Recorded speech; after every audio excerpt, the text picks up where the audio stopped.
Hey boys and girls, welcome to another super exciting, outrageous toy review. Back for another Fixin' G.I. Joe video. I don't know if you guys are into these or not. Let me know in the comments down below if you like hearing me ramble about G.I. Joes. I'm replacing O-rings in some of these guys. A bunch of guys here are broken. Their O-rings have worn out. Some of these other guys are just getting kind of floppy. It's time to rotate those O-rings. We want them to be like these guys in the back here who have new O-rings that are nice and stiff. I guess we'll start with these replacement O-rings down here. I got Rock and Roll here. Version 3 maybe? This is a repaint of version 2 Rock and Roll. The team's original heavy machine gunner. This is from the 90s when they got into all the neon colors and stuff, trying to compete with other toy lines like Ninja Turtles. So you can see here his rubber band is not ripped, but it is extremely stretched. So I've got my new rubber band here. Pop that in. This sculpt has so much detail not painted in this version. It's really kind of sad. You know, those stripes are all, or straps on his pants are all just unpainted. He has the pegs on his leg there that the shotgun attaches to. That came with version 2. I don't even know if this guy came with the shotgun or not. Can't remember. That was a cool feature. Roadblock, or I'm sorry, Rock and Roll had that, and Night Viper had that. Guns that could attach to their legs. Kind of around the same time. I'm not sure if they're the same year. Can't remember. But it was a cool idea. Come on, get in there. So Rock and Roll, like I said, the original machine gunner for the team. There he is in his original version, the straight arm 82 Joe. Can I get this through here? Why am I having so much trouble? There we go. Through the legs. This figure, I think, you know, with mild repainting, if you were into customizing Joes, you could just paint all the orange black, and he would look awesome. Or paint all the orange tan. Because he's brown and green, he's, you know, army colors. Maybe not army shades of those colors, the green anyway, but could be good. Alright, so we got him back together. Put the screw in him.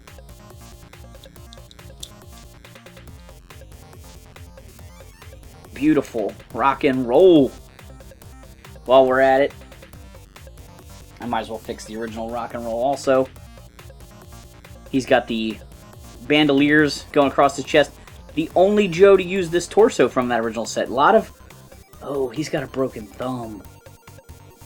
Oh, he's got a broken thumb. We're not replacing him. We're not repairing him. He can go off to the side. Sorry, Rock and Roll. Short fuse, broken thumb, off to the side. And zap. Sorry, guys.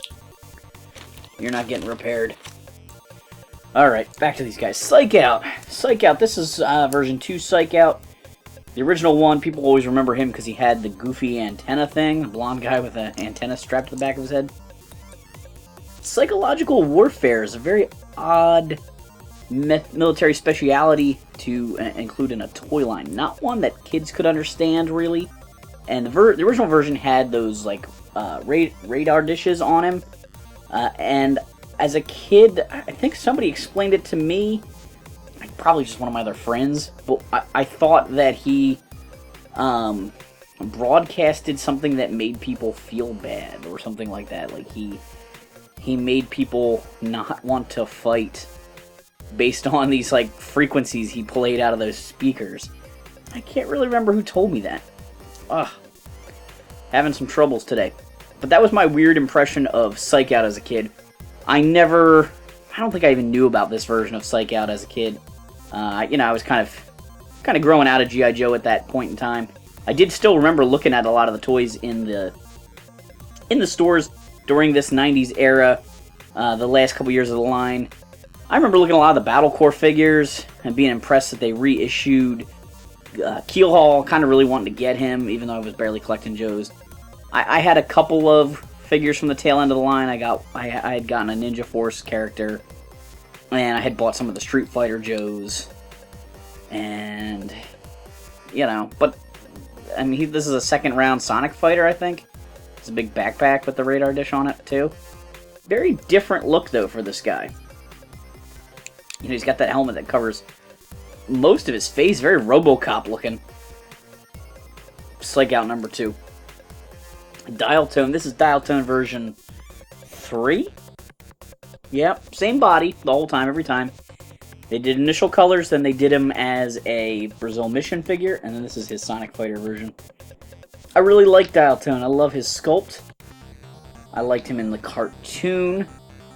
But to me, he's a whole package.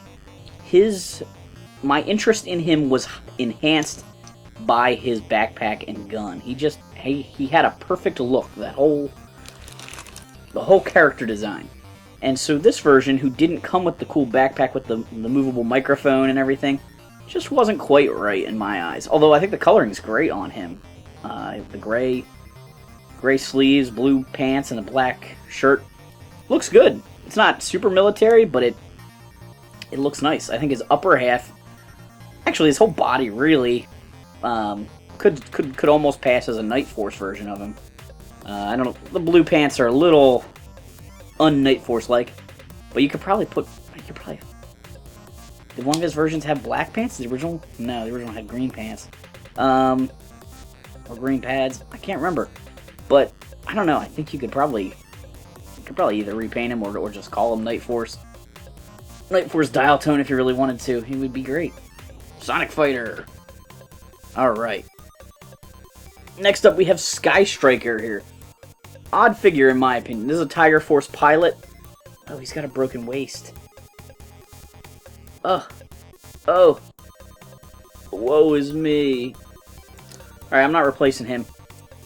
Anyway, Sky Striker is the head to Thunder on the body of Wild Weasel, and then he came with the Tiger Rat, which was a repaint of the Rattler. So it was interesting that they made a Tiger Force version of the Cobra plane and named the pilot after the Joe plane that was sort of its equivalent, the Sky Striker. Yeah, I didn't realize his waist was broken. It was a yard sale find. Alright, he's out. You got the Sarge. Sergeant Slaughter, one of my all-time favorite G.I. Joes. Really like the Sarge. I don't know how you couldn't. There's people that don't like him, but he was just so awesome in the cartoon. Toughest Joe ever. You know, beating up bats left and right with his bare hands. And I had the pleasure of meeting him, actually. He was a guest at RetroCon a couple years ago, which is a awesome nostalgia convention in Oaks, Pennsylvania, at the Greater Philly Expo Center, and it was really cool to get to meet him. I really enjoyed it. I actually looked up when I was in college one time, sort of as a joke, like his website to see if you could like book him for birthday parties or whatever. And so the year that after he was at RetroCon, I used my photo with him as my Christmas card, because I do nerdy things like that. And my college roommate actually called me mad that I didn't invite him to my birthday party, because he just assumed the photo was from my birthday party.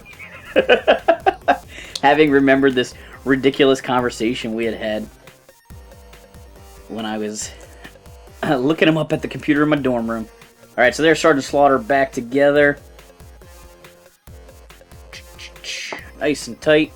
It's pretty good. He's got a little bit of paint rub on that black shirt, which is common. Alright. So should we put Hannibal back together? I know he's not a G.I. Joe, but Hannibal is the leader of the A-Team. This is a Remco toy. Very similar articulation to the G.I. Joe straight arm figures. These Remco A-Team figures are odd in the sense that they didn't make new molds for their bodies. They basically sculpted new A-Team themed heads and just slapped them on whatever bodies they had laying around. So they look nothing like the A-Team. Like Mr. T, who's known for the necklaces and everything, in this 3 3/4 inch line is wearing just like a green military outfit. I mean, here Hannibal's wearing this bright blue outfit. Murdoch over there's got a bright orange outfit, and the Faceman figure is wearing like all black. So it's a little strange. think this guy's going to be a little trickier to put back together. The body seems very thin, so the rubber band might be a little bit thick to get through spots. We'll see how we can do. I hope you guys can see good. I'm not looking at the monitor on my camera a whole lot. Wiggle, wiggle, wiggle, wiggle, wiggle. There we go. Back. Oh, no. Ooh, the T-hook on this guy is not as... doesn't close as tightly as it does on a Joe. The rubber band just right off of it. What a stinker. Alright, let's try it again. I have a broken Faceman in my basement. I have a broken and a good Mr. T. I've got a good Hannibal here. And I got a broken Murdoch there. So I'll be saving Murdoch. Because if I find another one that has good arms, even if like his foot's chewed off or something, I can still put them back together. Because I would like to have this 3 3/4 inch 80s A-Team set. I don't even know when they made these guys. Could have even been in the 70s. Alright, I'm not going to pull back as hard this time.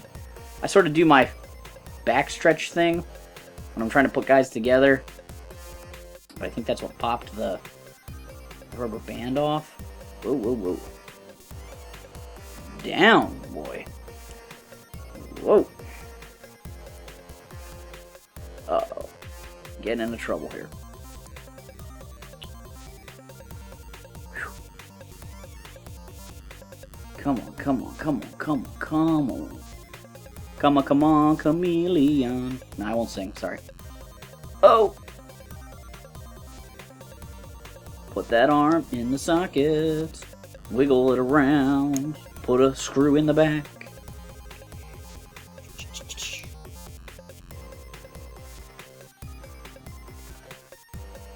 I love it when a plan comes together, or a figure comes together.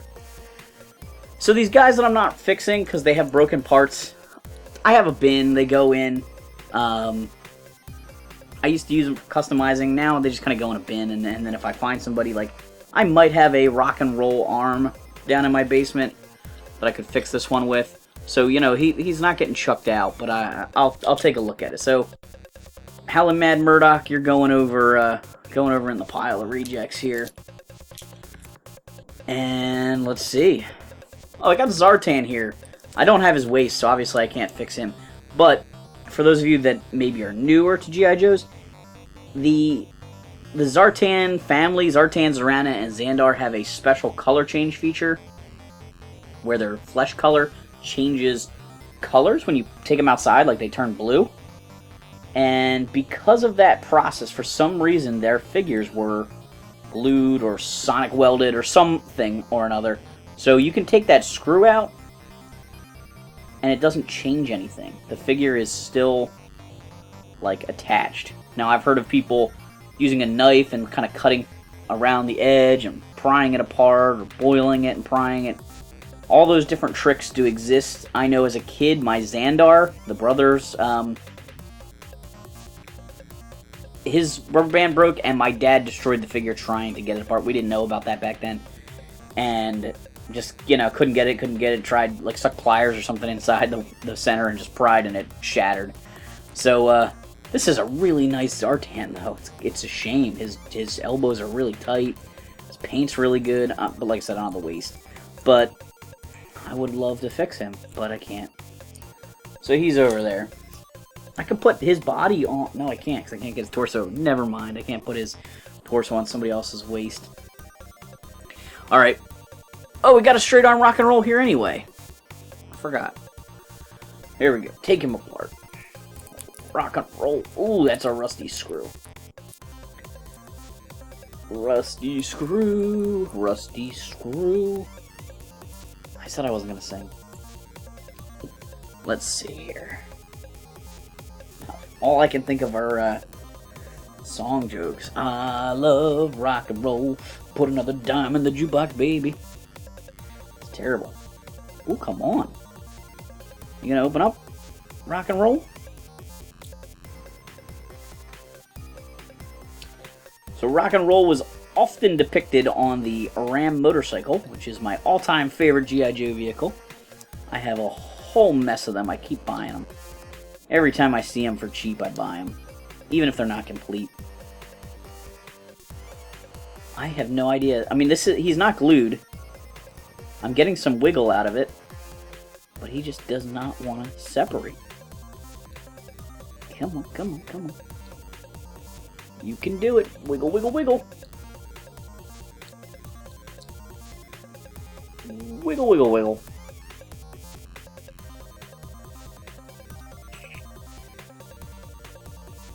There we go. Look at that. Rubber band fused his arms together. Weird. Alright, get rid of that. New rubber band.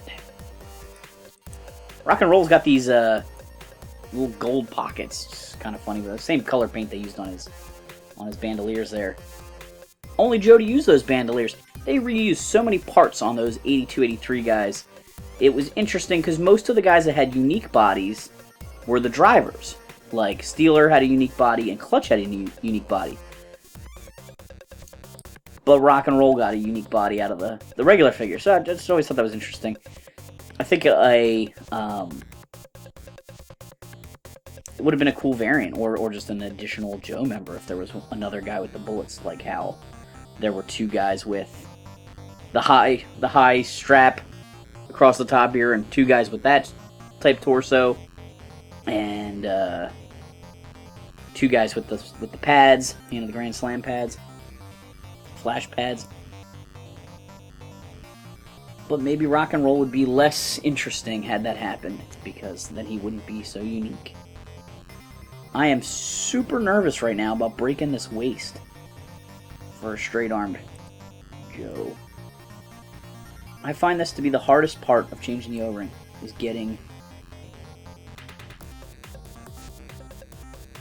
them back together here. I think I've heard of people that do it without taking the waist off the legs. I don't know how they hook the rubber band on the T-hook if they don't do that.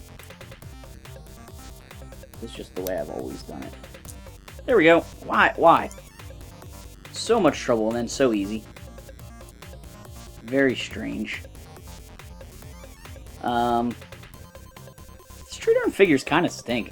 I know that's not really a popular opinion. They're the originals, so I mean they're classics. But I'm so glad they improved the articulation on G.I. Joes. The swivel arm, way more important than the improved neck they did in '85, although I really do appreciate the improved neck.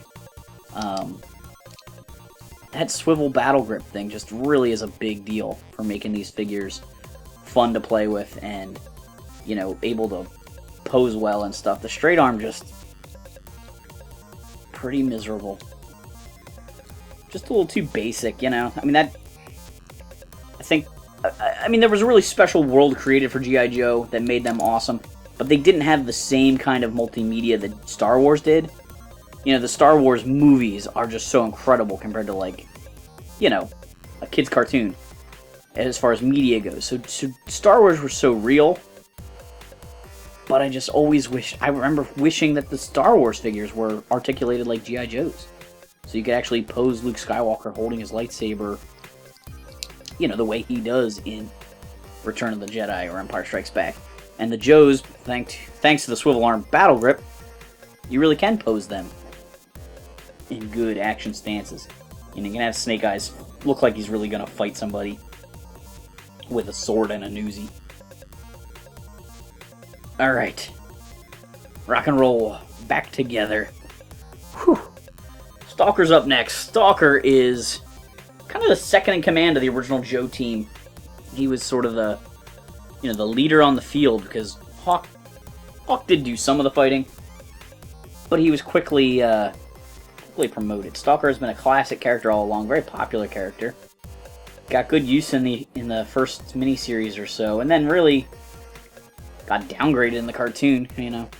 New product line. Let's see if we can get him open. But I love his figure. The fact that he is camouflaged just made his figure look so cool. There's some art out there, some things that kind of indicate that Snake Eyes maybe was going to be camouflaged originally. There's like a sticker sheet. I don't know if you guys have ever seen that. You can Google it, I'm sure. And that would have been impressive. The black mask with basically a Stalker body. That would have been pretty cool. And then they needed to save money on the product line, so they dropped all paint deco from one figure. Again, strange decision. Worked out classically. But I wouldn't mind taking an 83 Stalker, slapping an 83 Snake Eyes head on it, and just painting the hands black to be the gloves. I think it would look really cool. Because I kind of think Stalker is the coolest of the 82, 83 Joes. It looks the most like a Joe character that I would want to play with. The most like a... I don't know, I just always liked guys that wore camo. As a kid, you know, Lieutenant Falcon, great paint job. I love the Sarge's pants over there. I just always think those figures are more interesting than just the plain olive drab or even any other color. You know, look at Firefly over here. He's awesome, all camo. Looks great. All right, Stalker, Lorenzo Wilkinson. You gotta help me out here, buddy. Then some of the stuff like in the comics, man, when you find out that Stalker and Snake Eyes and Storm Shadow were all in the same unit in Vietnam, so good. So good. Larry Hammond did such an awesome job with that comic series. I love it. Uh-oh, got a little gap here. Gotta squeeze them together a little harder. Give that thing an extra twist. Boom! Another restored Joe. All we got left is Firefly over here. Firefly is a really cool looking villain. He's, I guess, the most terroristic of all of the terrorists in Cobra. You know, he's the saboteur. He's out to blow stuff up. But a great looking figure. I did not have him as a kid. I didn't have him for a very long time, and I don't think I ever even saw him as a kid. Maybe I did, but I don't even remember seeing him at yard sales and stuff, because I don't see how I would have passed him up. I feel like I would have picked him out as a cool looking character, and I had like scrap iron. Like I used scrap iron as a kid, and I don't think he's that great looking. I think I would have bought a Firefly. I don't know if I had seen him. He's got, you know, great detail. Actually, I think his sculpt is one that would be really interesting to see with no camo on it and just the details painted. You know, the straps and stuff make him kind of a solid color. They've repainted him a million times later on, like towards the end in the 2000s, and most of them are just terrible. They were going to make a Tiger Force version of him called Rampage. You know, would have been a different character. And I think that would have been interesting. I'm not a huge fan of them repainting characters and them switching sides like that, or repainting characters and saying it's a different character. I'm fine with, you know, Lifeline being Tiger Force Lifeline, but I wouldn't really want Lifeline, complete Lifeline repaint being called something totally else, like Hacker. So it's a little weird that Firefly was going to be Rampage, but he's all covered, like, you know, there's no facial expression, no facial features, so it's not like we look alike. Like Footloose, Claymore, and Rumble, or Rumble, whatever his name is from the Crossfire. Those guys they're like cousins. They got three of the same faces. That's weird. So at least with Firefly, well, they just, you know, have the same style mask. You know, you could say the same thing about Storm Shadow and Beachhead and Shockwave. You know, they all have kind of the same type of thing. They got a mask. Alright, Firefly's back together. But the camo pattern on him is just sort of painted over top of all his straps and stuff. So I do think they could have made a really cool looking figure. I guess they did a snow one where his details really popped. But I wouldn't mind that in military colors. Alright, thanks for watching, guys. Make sure to like, subscribe, check out other videos. Let me know if you'd like to see more of this stuff. I know our channel has a lot of kid-centric videos on it, but this is the kind of stuff I really love. So, you know, if there's fan support for it, I'll keep doing it. See ya!